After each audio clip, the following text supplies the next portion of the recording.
Well, good evening, everyone. This is week 2 of the OB Fit Mega 8's 45-mile challenge, and man, things are heating up.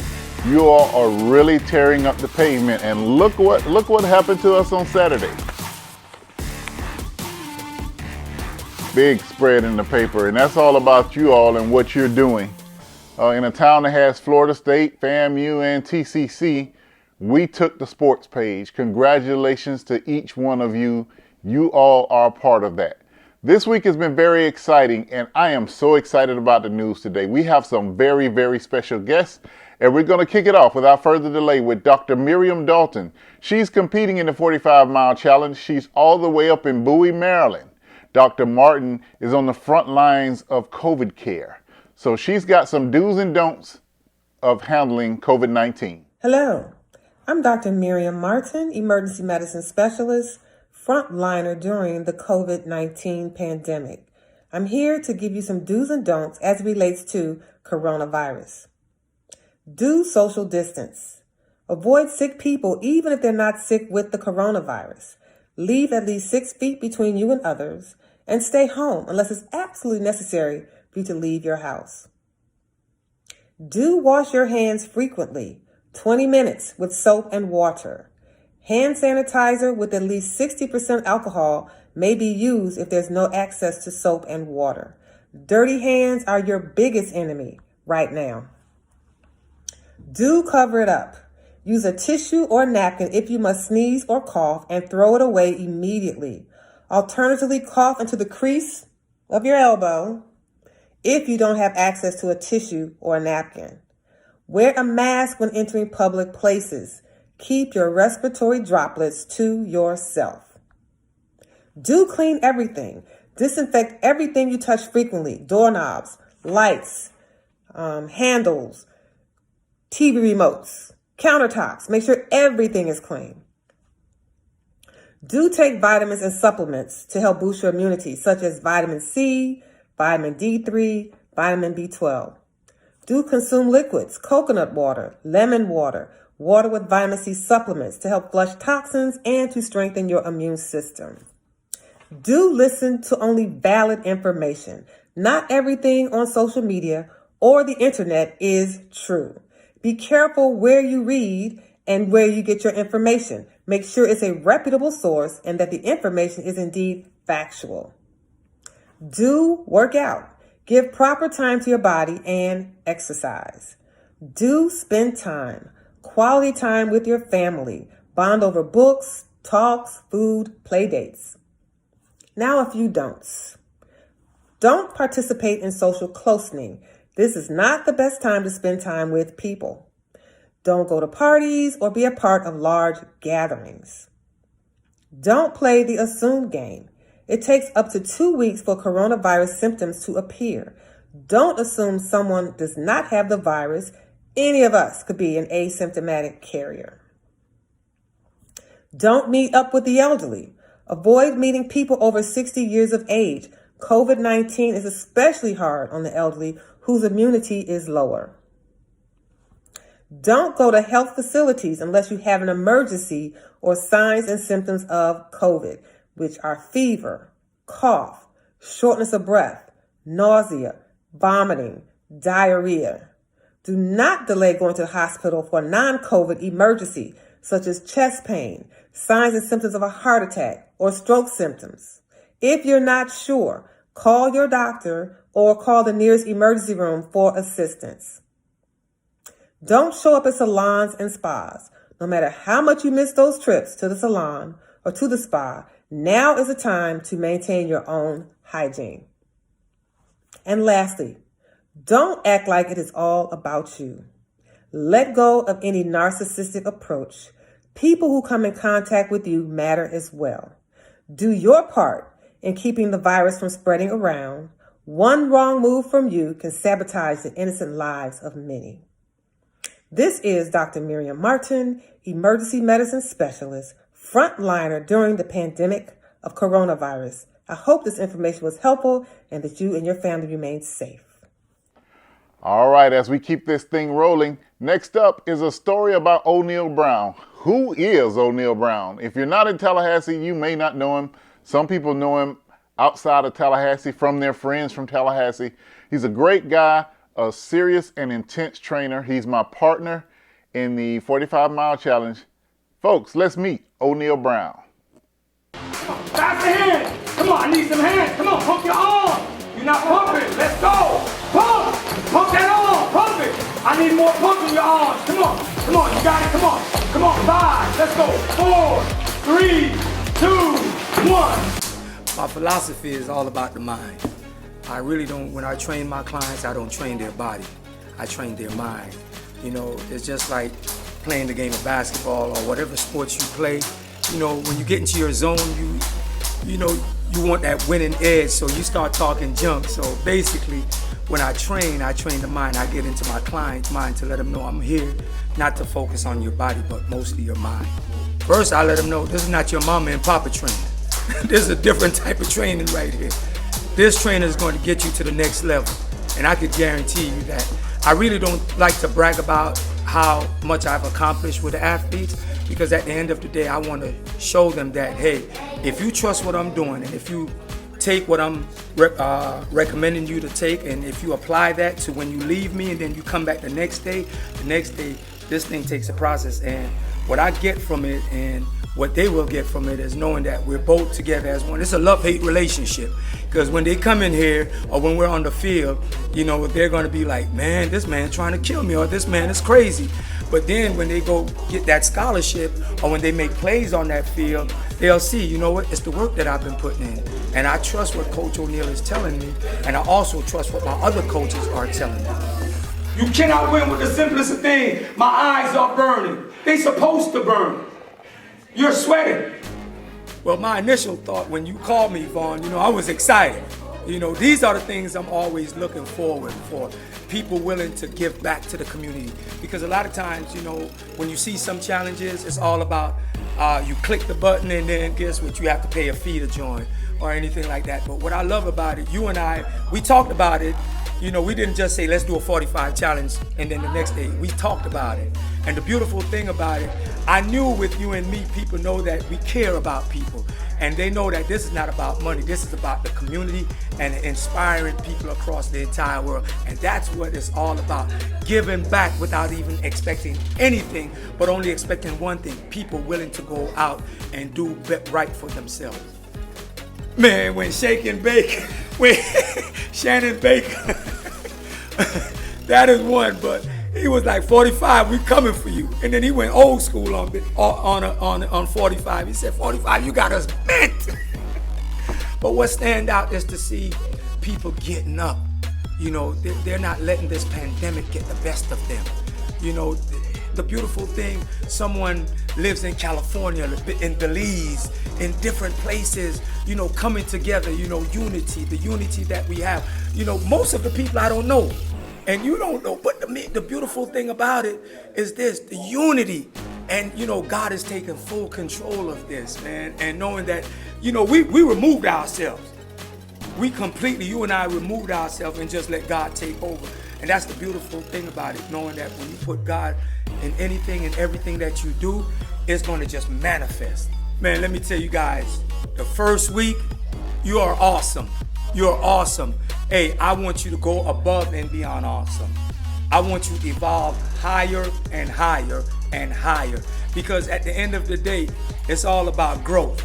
You know, we start here, but we're going to end up here, here, here. Don't stop. I always say this, you know, I have goals, but I have unreachable goals, because sometimes when we get to our goals, we be like, we chill, we sit back, and then guess what? We lose our confidence.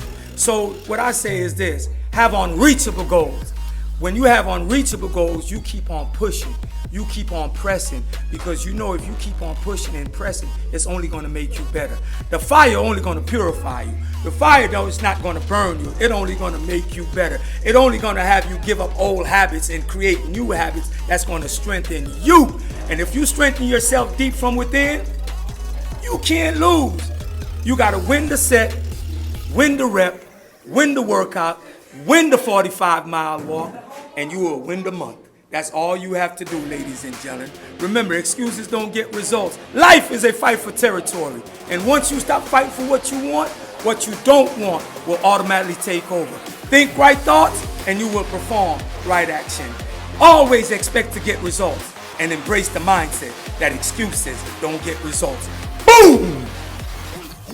Thanks, Coach Brown, and thank you for your guidance and your leadership and your motivation for this group as we trek all the way to 45 miles.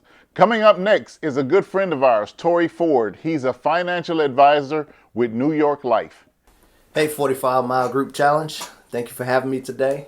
My name is Tory Ford. I'm a financial agent with the New York Life here in Tallahassee and all surrounding areas. During this pandemic and epidemic that we have going on right now, this COVID-19, we've seen so many changes in the financial industry, whether it be the correction in the stock market, the revamping of everything, also a huge spike in life insurance. Myself, I sell a lot of life insurance. I assist a lot of families with life insurance. And I'm here to tell you, please don't panic. Don't panic at all. I know it's a lot going on. I know we've been losing a lot. I know our frontline workers have been putting their life at risk. If it's me or if it's somebody else, sit down with an agent. Preferably me. I would appreciate the business and support. But if it's not me, sit down with somebody who has your best interests at heart to make sure that you have the proper and adequate coverage to leave legacies to your loved ones, to your children. If something happens to you, can life still go on for your spouse? Can life still go on without you being there, the absence of you for your children to actually make things happen for your family? That's the purpose of life insurance. The purpose of life insurance is to definitely make sure that you can leave a legacy so your kids and your loved ones don't go through what you went through if you're at a financial hardship in life or some type of burden, to make sure that you have something that you can pass along so they can keep on living life in your absence. Now, let me be clear about one thing. I always say this. Life insurance, you cannot put a price on somebody's life. Life is invaluable. But what we can do is ease the pain when it comes down to the hardship of your absence in your loved one's life. So give me a call. I appreciate it. You can find me on all social medias. Vaughn, thank you. I appreciate you. Obi Fit, I appreciate you. Everybody in this group, keep on striving, keep on doing your thing. I salute you. Thanks, Tori. He wants everyone to be diligent and not panic during this time. And coming up next, some words of encouragement from a good friend of ours who's also participating, Pastor David Eggleston from New Image Christian Center. Hey, I'm Pastor Eggleston, and I'm glad to be here today to talk with you about the 45-mile walk challenge. I think it's going to be a blessing, not only for the body of Christ, but all those who are involved. You know, when Vaughn got with me and asked me, said, hey, Pastor, would you come on and say something to the group? I was honored to do so. What him and O'Neill are doing, I think it's a blessing to all those who are involved. What we need to do now more than ever is to make sure we get our bodies fit. You know, we buy these cars that are so expensive, and if they tell you they want premium gas in the car, we don't go and put regular gas in the car to save money. No, we put premium gas in that car because we want it to run its best. You know what we're doing by walking? We're getting ourselves in this place so that we can run the best for whatever our assignment may be. For me, I pastor. For you, you may be an accountant. For you, you may be a fitness person. For you, you may be like Vaughn. You do camera work. But you're all needed to fulfill your assignment. And what we have to do is get to this place where we're making sure our bodies are fit so that we can fulfill what we're called to do. Now, walking is great. I know O'Neill I saw a video. He's talking about stretching so that we can stretch to get ourselves ready for stretching. And I'm quite sure at some point he'll begin to talk about diet as well, because we need all of those. That's what I call a tripod. We got to make sure we're walking and we're running and we're exercising. Also, we got to make sure we're eating right. And then we got to be emotionally well. All of those things tie in well together for what we're doing right now. And I saw the group, such camaraderie, a lot of pastors on board, pastors and their wives are going through the challenge. I saw my good friend, Pastor Joe, him and his wife, Robin, they're out there walking, and he said 3 miles, and I chuckled and said, 3 miles? Did you do 3 miles? He said, no, Pastor, I really walked the 3 miles. I said, well, bless the Lord. Gave me a little bit more oomph to know that I can walk the 3 miles right along with him. But listen, it's so great. And I saw some people online, people all the way out in California have gotten involved in this walk. Could you believe people all across this nation have gotten involved? I don't know where we are now, but I think we're over 700 people now that's a part of the walk. You don't want to miss it. As a matter of fact, it's not even too late to call somebody and let a friend know, hey, we're doing this thing and you want to be a part of it. I like what Vaughn said. He said, listen, it could be easy for you if you're just starting out. For the first 15 days, you can walk 1 mile a day. And then for the second 15 days, you can walk 2 miles a day. That's really easy for us to do. All we have to do is take time to do it. And right now, all we have is time. We're shut in. We're not going out unless we absolutely have to. And people, when you go out, do what you need to do to make sure that you are safe. If a mask is going to help you, wear your mask. But at the same time, do all you need to do as we're walking and getting ourselves in shape. Because I don't know about you, when we come on the other side of this, I want all of us to be better. I want all of us not to be better, but to feel better and to look better in our clothes. Y'all know what I'm talking about. Ladies, you got clothes in your closet that you've been saying, I'm going to wear them things again. Now's the time to get yourself in the position to wear what you said that you was going to wear again. I'm telling you, put everything you got in it. Then don't stop at 1 mile if you could do more than 1 mile. If you can do 3 miles. Now 45 miles is just something as a baseline that they put there. Once you in that thing at maybe 90 miles, some of y'all who in fit, you could do 100 miles. Push the rest of us to go higher and higher. When I look out there and I see what people are doing, I see Michael Kors doing this. He called it the old man backyard workout. But really, he's putting that time in. Now I see him on the track walking. I'm telling you, all of this is inspiring all of us to get involved in this. I see my man Richard Ash. He's doing all kind of workouts in the morning. He old Florida State fan. You know, I'm for the U. But that's okay. That's all right. We're going to still work this thing out. My wife is nothing but a rattler. I even got her a truck that's orange because she's such a rattler. But you know what? We're going to do this thing anyway. Oh, I don't want to leave out the Gator fans because I know y'all out there too. We know we got Gators as well. But listen, all of us, let's get to this place so that we can get ourselves fit for the masses' use. This is Pastor Eggleston, and I'm so glad that I was given time just to encourage you guys. Stay strong and be fit. And as Tom Brady said, let's go! See you. All right, thank you for that, Pastor Eggleston. I love his passion, great friend of ours. And coming up next, the guy everybody wants to know about, Dan Orange, the guy who finished first. Today, I have with us the first guy to cross the line and the person everybody's been asking me about in the challenge, Mr. Dan Orange. Dan, how you doing today? I'm doing real good, Mr. Vaughn Wilson. Well, the obvious question, Dan, how much do you normally run per day to get the numbers that you got? Well, I've been running for quite a while. I've been running in high school, and then when I came to the U.S., I really didn't start running. I just started running in the neighborhoods until I discovered this 5K, 10K, and all that, and I joined those. And believe me, it's actually when I joined those that I realized I'm not a runner. There are very good runners out here in Tallahassee because I've never won any race. Wow. Yeah, I've never won any race. And Vaughn, where I come from, which is Kenya, people here, Dan comes from Kenya, therefore he must be a good runner. I don't come from the tribe of runners. I come from the tribe of soccer players and academicians. I come from Barack Obama's tribe. The people who run comes from the Rift Valley. They are the Kipchoge. You see Kipchoge broke the world marathon. He runs a marathon in under 2 hours. I would run a marathon in probably 6 to 7 hours. So I'm not quite a runner. But compared just for local running here and there, I normally do 5 miles, 6 miles a week. And on a good day, on a good week, maybe I would do it twice. So that's probably what I do best. A lot of people are in the challenge that a lot of people have not been active at all. And because they see a group, they've gotten in the stories of people who are now getting back into physical condition because of the group. And it's amazing, the first couple of days, besides you and Travis Blanks and Rick Cotton, who were putting up big numbers early, we were seeing people mostly with 1 mile and 1.2 miles. I checked this leaderboard before I left, and people are putting up 5, 7, 8 miles now, 10 miles somebody did today. Yeah. Now people have gotten in the mentality because they see other people doing it. Their minds have gotten stronger. Right. And they're starting to push themselves a little more. That's right. And you kind of said the challenge is kind of what helped you to do what you did. Right. And so it's a challenge. Now, running for me as a Kenyan is a very challenging sport. It's like, let me go out there and compete. It's almost like baseball or football or basketball in the inner cities for somebody here. Mm-hmm. So I wasn't necessarily going to compete to win.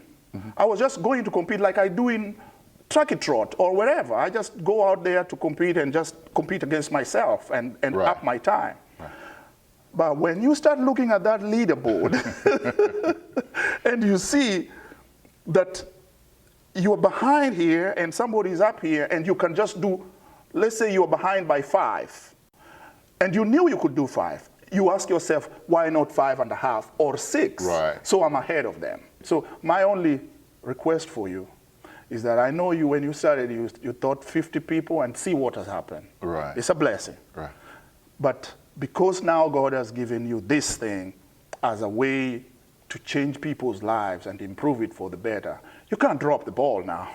You can't drop the ball. So even if, I don't know what's the minimum you're going to do. Yet another person puts that pressure on me and O'Neal, but we are trying to think a reasonable way to, after this month is over, continue into June. And why would we drop it? Just right. Like you said, basically what we do is set it up and people continue to drive these challenges themselves.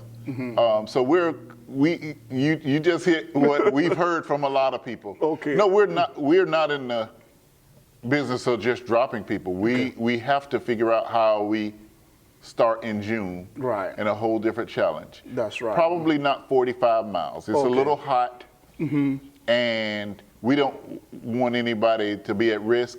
But we're going to try to figure out how we can figure something to get people to maintain walking. We do not want them to stop. We do not want this community that has been created to stop. It has to continue. Listen, if we tried to stop it right now, it's so far out of our hands. The people own this now. The people own it. So, no, O'Neal and I will not stop. That's wonderful at the end of this month. We can. It would be ridiculous. That's great, man. Yeah. So it has given us something to now look forward to in the evening. You come from work. Even if life returns back to the way it used to be, people will say, hey, this is a healthy lifestyle. Yeah. Let's keep it up. Let's do our 10-mile a week or whatever it is. Right. And then we, that's how they meet, because the discussions that are coming in the group we are reaching at each other and we are discussing issues. Like yesterday, we all ran for Ahmad. Yeah, right. And it's for a cause, or just there's going to be a lot more that's going to come that we're going to know each other more about. And I'm seeing pictures and videos and words of encouragement, and it's just uplifting. It is. And we really needed that. All right, Dan, thank you for that, and congratulations on your trek, and continue running. Next week, we have Carrie Whitehead and her son, Aiden. You'll find out all about Carrie. Her son is disabled, and she just finished up her 45 miles. Congratulations on that, Carrie. And with the motivational word next week is Pastor Joe Davis. All right, thank you for tuning into the news. Keep walking, keep staying fit. If you finish your 45, don't stop there. If you have yet to reach 45, keep on trucking. This has been the news, the OB Fit Mega Ace 45 Mile Challenge. Y'all keep walking.